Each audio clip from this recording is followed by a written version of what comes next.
Did you know your credit card points and miles can lose value to inflation? Credit card companies often reduce the redemption value of your points and miles. Now, imagine a credit card with rewards that can grow in value. With the Gemini credit card, you can earn Bitcoin or one of over 50 other cryptos instantly with no annual fee.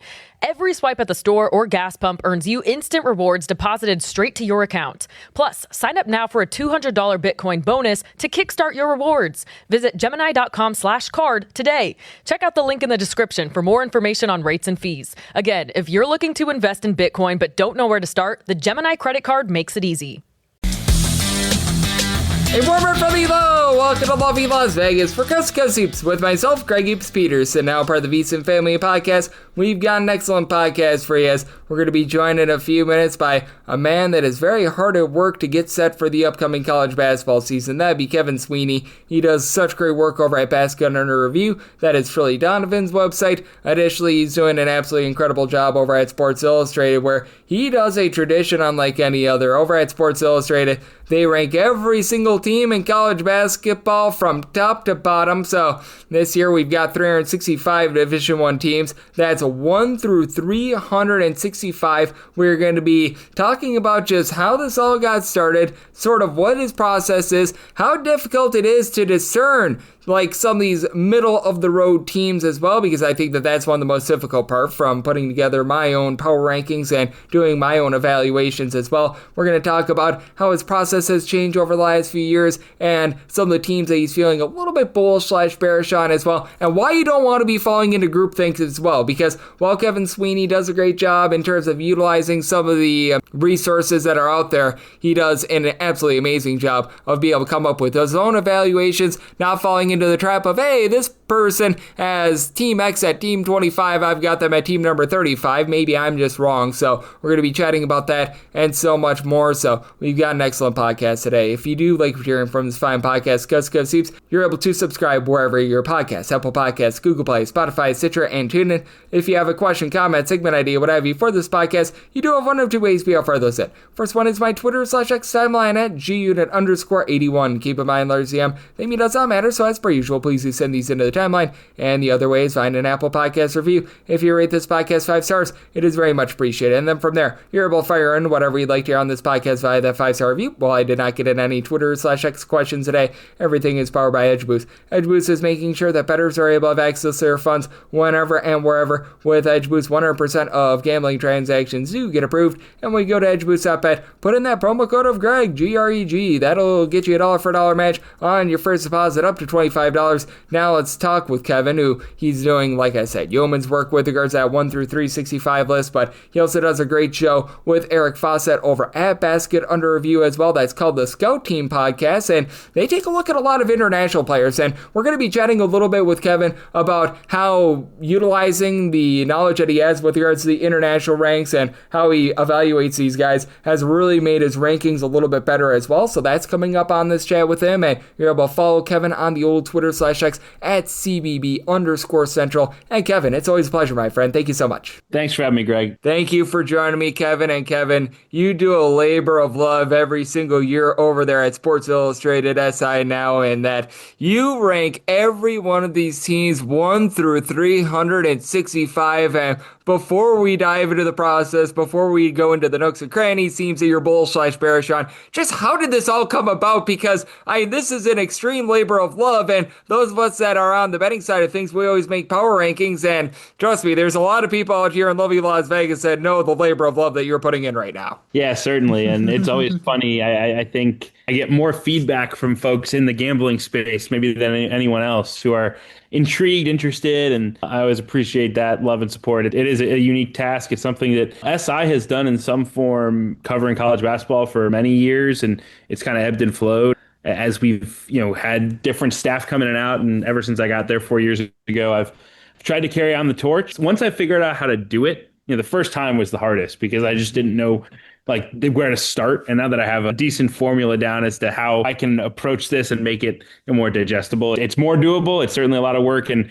it's certainly not perfect either. But with all the tools that are out there analytically and a lot of the work that I do, just covering the portal and whatnot, it becomes, I would say I'm more equipped to do it than just about anyone else. And not to say that I'm good at it, but I'm better than I think the average guy. Yeah, I mean, when it comes to looking at 365 teams, anyone who just knows the 365 teams already has a leg up right there because, man, it's so difficult to be able to do. And just what, in your opinion, is the hardest part of being able to put together the list? Because when I do my power rankings, just from my personal experience, it's so hard to just be looking at like team 180 versus team 200 because the margins when you get in the middle, in my opinion, are just so darn slim. Where if you power rank a team up or down like 30 spots, it honestly is not going to make too much of a difference because they're so equal. Yeah, that's 100% the hardest part, especially when you probably margin for error on those teams anyway. For a wider margin, you kind of confidence interval, right? Like you have a wider feeling into what these teams are going to be because a lot of them have a ton of new players. A lot of them, especially now, have new players coming from avenues that are hard to evaluate. Division two, NAIA, JUCO, like the rosters are, construction is so much different now because of the lack of continuity. You already are like, man, like, I could see a wide range of outcomes for this team. And then you got 50 of them that are in the same kind of leagues and how that might prop certain teams up or down. That's obviously not perfect, but it does help a little bit. I think that was probably the biggest thing I've tried to adjust over the years is just, trying to take into account more kind of where leagues have been, because I think sitting there and trying to say, oh, well, like, let me weigh the talent of 232 versus 187 is pretty hard to do. Oh, absolutely. That is very hard to do because, I mean, you just take a look at things and it's like, man, well, this team has a little bit of a better point guard than one team, but I like their center play a little bit more. And I don't know if you agree slash disagree with this, but sometimes when you put together your power rankings, like let's say that you've got insert your favorite mid-major here at 180 and you've got another team at 200. Sometimes if those two teams met up on the floor against each other, team 200 you might actually have as a favorite against team 180, but you're taking a look at them more or less against all 365 teams rather than that one individual matchup as well. Right. The matchups are obviously a huge deal, especially in tighter margins. I also think, it's challenging, like, especially without like necessarily a true formula, right? Like this is very much an art rather than a science for me. So yeah, you like want to tweak it up and down for coaches that you trust and programs that have consistently found a way. But in reality, it's not as cohesive as doing it the way that a Ken Palm does it or whatnot. And that helps you in some regard, right? Like there are teams that are too low on the because of non-division one transfers or a new coach, whatever it is. There are times where like, yeah, like my evaluation just isn't as rigorous as what an analytical model can do. You ebb and flow with it. And yes, without question, we're talking one result all year that could shape the difference between 180 and 220, especially early in the season when you see the rankings move so heavily game to game. I mean, that 125-point loss or 125-point win could totally flip things on its head. Yep, exactly. And I think that that is so important to be taking a look at. And even when you take a look at conference results, one or two good slash bad bounces in some of these tight conferences like the Atlantic 10, the middle of the Big 10, and that makes all the difference in the world, as well as Kevin Sweeney does such great work over at Sports Illustrated. He also does a great job over at Basket Under Review. That's the Truly Donovan website. He is joining me right here on Coast to Coast Hoops. And certainly, I know that you were talking about taking a look at the conference itself as one of the big keys for being able to put this together. And just have there been a few other things that you've had to tweak over the last few years? Because when you first started this, certainly the transfer portal was very much a thing. You started this just after the COVID years came out, and now we've got a lot of those guys moving on, unless you're like Chad Baker Mazzaro, who's going to be playing college basketball until he's 50. But I mean, have there been a few things that you've had to tweak as well this year? Because I do feel like the freshmen might be starting to gain a little bit more importance, and we might be seeing a few more of them this year. That's certainly a valid point. I think the other thing that's probably been most prevalent is some of the international stuff and evaluating that really cohesively, not only evaluating it, but understanding the context that they're coming from, right? Like when we're talking about international players that are 22 years old who have played in, some of the best leagues in the world, like that's just a much safer translation. I think early on, there was a tendency with international to kind of treat them like a freshman and really treat them like a, lower rated freshman where, some are going to pop out of the woodwork and surprise, but it's hard to really count on them. Now, teams are certainly counting on them, and I think our ranking should as well. So I think that's been a big part. I think bigger picture, there's a lot more evidence now that you can, whether it's Kentucky last year, or Michigan, someone like that, there's a lot of evidence that you can find a way to win with a completely new group. And that I think does help. It means you don't have to be quite as formulaic in terms of downgrading some of those squads. I just think a couple of years ago, you were just at a point where we never seen anyone do it. And so you had to have sort of this natural skepticism of like, how do you win with 13 new players, especially guys who hadn't played for the coach of the previous stop? Yep, and what do you take a look at in terms of those teams that are built a little bit more on the fly, and they do have a lot of guys coming in the transfer portal? Because I know that there have been a lot of people have just been talking about coaching, and coaching is always very, very subjective to say the least. There are some coaches that might be revered as the greatest guy in the world to one person, and the other person might think that he's a pile of trash. So that always makes things interesting. But how do you take a look at those new teams and how you do evaluate them? Because you bring up such a valid point in that they could be so hit or miss. I think the biggest thing for me is trying to understand, like, was there a cohesive vision in how this roster was built? How do the pieces fit together? Or is this a group of 13 talented players that have no idea how to play with one another? And, some of that has to be intel driven, right? The conversations that I have with coaches and with people who've been around and been to practices and say, hey, how does this team look? How's the role allocation looking? But I think you can also sort of play the game on paper. I think one of the things that Kentucky last year did an amazing job of, and I give Mark Pope tremendous credit, was they didn't just go out and say, all right, we need 10 new players. Let's go get the 10 best players in the transfer portal, and that'll be our team. They went and got a big who knew how to play in Pope's system who could pass. They went and got a point guard who's a leader and a winner, but doesn't need to take a ton of shots. They got a bunch of shooters and then paired those shooters with a slashing wing like Otega Owe, right? Like, I think that type of roster build where you can see how the pieces complement one another is really what I'm looking for more than anything else. I think that is so important to be doing as well. And something I've been doing a lot of the last few years is looking at teams that bring in multiple guys from the same stop. So I wanted to chat with Kevin on the other side about that. We also need to get some of the teams that Kevin's feeling a little bit bullish/bearish on as well. We're going to be talking with him about some of the new wrinkles that have been thrown in college basketball, taking a look at international players, and so much more. We're going to do that with Kevin on the flip side right here on Coast to Coast Hoops with myself, Greg Peterson, now a part of the VSiN Family Podcast.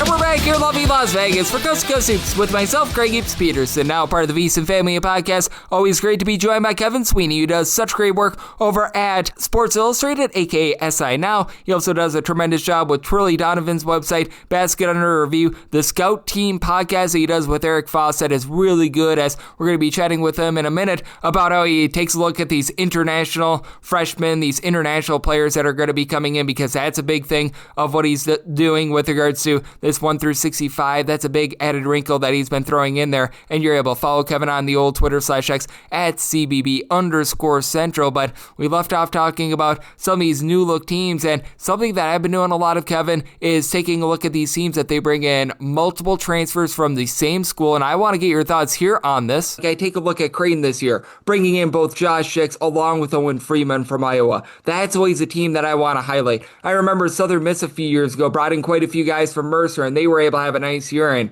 ever since then they've went straight down the toilet bowl themselves. But is that something that you take a look at with regards to that cohesion as well? Yeah, certainly when it's applicable. And I think it's something that will continue to happen more and more often. Ways you can kind of import one team from another, especially with assistants that can be hired and moved around. Yeah, I don't think that necessarily two guys will fully swing it, but any level of familiarity and any understanding of how guys actually fit together. Like, we have film that says Josh Dix and Owen Freeman can work well together, right? We don't have film with some of the other similar kind of pairings at other places. And so that is something you have to keep an eye on. No question about it. As Kevin Sweeney does such great work over at Sports Illustrated, he does a great job over at Basket Under Review, is joining me on Coast to Coast Hoops. And I know that you were talking about this a minute or two ago, and I want to go back to it as well, the international guys and their impact of it. How much has been being able to work with a guy in Eric Fawcett, who does such a great job internationally, he's based out there in Canada, been able to help you out with that? Because that's something that personally I've struggled with a little bit, trying to gauge how these guys internationally are going to be able to translate to college basketball, because a lot of times they say that like the greatest version of international basketball is like AAA, college basketball is AA, and then single A are some like those really, really low league / non-division one college basketball, things like that. And I do think that that's been one of the hardest things for a lot of people to be able to quantify, because these international leagues just are not very much able to be built similarly, and some of these are just at a much higher level than others. Yeah, 100%. Fawcett's been a great resource, given his understanding of the landscape overseas and understanding which leagues are better than others, right? I mean, think about it this way. Like, if you were an international scout working for a team in Spain and you didn't ever watch college basketball before, and someone said, oh, I have a guy who averaged 15 points a game, it would mean more to you if he averaged 15 points a game at Loyola Chicago than it would if he averaged it at Chicago State. right? Just, that's different levels. And the same thing with Europe, right? Did they do it in the first division or the second division? Did they do it in the Adriatic League? Did they do it in the ACB in Spain, which is believed to be the best domestic league in the world other than the NBA, right? Like you have to kind of sift through a lot of that. It takes time, and FOSS has been a great resource. I have a number of friends who have, become experts on this topic. Jonathan Gavoni and John Chepkevich, who work with Draft Express, they're absolutely phenomenal and have a ton of insight and information. And so, yeah, I think the biggest thing is number one, being kind of nimble with it. Number two, continuing to gather as much information and intel as possible. And I hope that's one of the areas that my rankings can kind of differentiate themselves from some of the others, especially the analytical ones, is having a little bit more of the context behind a lot of these international moves. Again, whether it's their age, their level of professional experience, their skill set, and how they can translate to college basketball. Yeah, but I think that that's so well said by you, and it is becoming more and more essential to be doing, because not only do you have to take a look at freshmen that you don't have any college tape on, now these international guys as well, and I know that Kevin and so many others over there at Basket Under Review, they've been doing a rock-solid job with that regard, and we've talked a lot about the nooks and crannies about it, and I know that, Kevin, you're still finalizing that list. You're in the home stretch, I'm sure, as college basketball is a little bit less than 3 weeks away, but that said, as you've been doing your list, have there been a few teams that have popped out to you that either to the positive or the negative, as you dove in a little bit more, you maybe change your tune / change your opinion on them a little bit? Yeah, it was funny when the KenPom initial rankings came out. I did kind of sit down and compare the spreadsheet. I want gaps, right? I want there to be teams I'm way higher on and way lower on. But all right, like who are the crazy outliers? I realized I was probably way too low on Southern in the SWAC and just got a random mid-major example. I was probably a little too high on a couple of teams. I'm high on Tarleton State. I don't know if I'm too high. I'm probably 100 spots higher than KenPom right now. I may have to look at that one before the official list comes out. And then even at the high major level, there's certain teams you look at and you say, hey, like Virginia, I'm a lot higher on. That number did give me a little pause to see them all the way at 59. I do think their international talent kind of confounds things a little bit in that regard. Similar with Miami, a team that's got a ton of newcomers and some international talent. I'm going to be tweaking as much as possible up until that deadline, but at some point I do have to kind of stick with my guns and say, hey, these are the teams I liked and got to rock with it. And I'm so glad that you say that, because I think that this is for both you and me and pretty much everyone else out there. How much would you encourage people to not fall into the mindset of groupthink? Because it feels like you get those initial way too early top 25s. Everyone sort of copycats one another. And when someone breaks away from the group, everyone's like, oh, this person's an idiot because he has insert your favorite team at 25. Everyone else has them in the top 15 and things like that. And I think that it is so important because it is a preseason where every team is 0-0. If you feel good / bad about a team, to be able to roll with it and not be influenced by, shall we say, outside sources. Yeah, I mean, it's really hard because I just think naturally you don't want to be the one person that was way down on a team that everybody else loves, and you don't want to be the one team that's really in on a team that everybody else thinks stinks. But I think without a doubt, like there's just a level you gotta trust your eyes, because every year the group thinks wrong about a lot of teams, right? If you faded Kansas the last 2 years when everybody else was North Carolina when they were number one a few years ago, you made a lot of money. Like that's the reality of it, right? So especially now, because there is so much turnover and there's so much uncertainty with a lot of these teams, it's good to be wrong. Like it's good to be out there on some teams and be wrong on a couple, because you're probably gonna be right on a couple. I think the other thing is you have to be willing to quickly move on your opinion on teams as you watch them early in the year. Like those first 2 weeks are critical. Doesn't mean like, all right, one bad performance, we're out on, right? Like we don't overreact, but you can't stick to your guns all year and say, this team I believe in. I just think, again, that there's just a wider range of outcomes for a lot of these teams throughout a season, and things can go down the very bad hole very quickly if you just stay stuck on your few teams that you bought in October. And you bring up such a good point there as well. How much more quickly have you been adjusting your preseason priors and your overall rankings with regards to the first few performances and in past years? Because I have found myself doing the exact same thing where I see a team for the first few performances and I realize right away, these guys are probably not going to be working together. And I've been making much more stark changes after like 3 or 4 games than I have ever before. I think in general, that's the right approach. I think I would say that's important is like dive a little under the hood and figure out why they're struggling? Is it the concern that you had in the preseason coming to roost, or is it something completely different that you didn't think would be a problem that might get fixed, right? Like if you were like, man, like I really love this team, I just don't know if they can rebound, and all of a sudden they get blitzed on the boards the first 3 games and they lose because of it, like, right, like we got to downgrade them, right? I think on the opposite side of it, like if you're really buying a team and you think they're a great 3-point shooting team, and we have evidence to suggest that they are, and they come out and they're bricklaying for the first 2 weeks, like I'm gonna buy back as much as I can and hope that it turns. Maybe it won't, right? Illinois is the perfect example of that last year. It just never did. But for the most part, if you can stick to your guns kind of on the process, I think you'll feel good about it. And if for whatever reason things are falling apart from what you thought it would look like, that's the time to tweak as quickly as possible. And I'm so glad that you mentioned that with the 3-point shooting. Each of the last 2 years, Pat Kelsey coached teams, it felt like they got off to such a bad start 3-point shooting in the first 5 games. It corrects itself from there. And if you bought back in after a rough first 3 weeks when he was at Charleston and last year at Louisville, you were able to make yourself some good coin. And if you faded the first few games, you did as well. But a man that you always want to be listening to is Kevin, because you, my friend, are doing such a great job getting stuff for the upcoming college basketball season. I know that list of 1 through 365 is coming out soon. You're doing a great job over at Basket Under Review, and I know you've got some other projects in the works, so love to get people at home know what's all on tap for you and how people can follow along on social media and other platforms. Yeah, tons of preview content at SI.com. Just go to that college basketball tab and it will be loaded up. Top 25 countdown, conference previews, positional rankings. We got it all leading into that 1 to 365. And then the video content over at Basket Under Review continues with my guy Eric Foss at the Scout Team Show. I think it's unique. It's something different. If you're looking for some of those deep dives on top players, coaches, and teams, that's the place, especially in the preseason. Might swing your opinion one way or another on some of these high level guys, especially guys that just people aren't super familiar with from international and high school. Absolutely. I know that Eric and Kevin are doing a great job with that show. Kevin is doing just such amazing work getting set for this incredible season, and every single time he joins me, he lends such great insights. So big thanks to Kevin for joining me on Coast to Coast Hoops, now part of the VSiN Family Podcast. And if you do like hearing from this fine podcast, Coast to Coast Hoops, you're able to subscribe wherever you get podcasts, Apple Podcasts, Google Play, Spotify, Stitcher, and TuneIn. If you have a question, comment, segment idea, what have you for this podcast, you do have one of 2 ways we offer those in. First one is my Twitter/X timeline at gunit_81.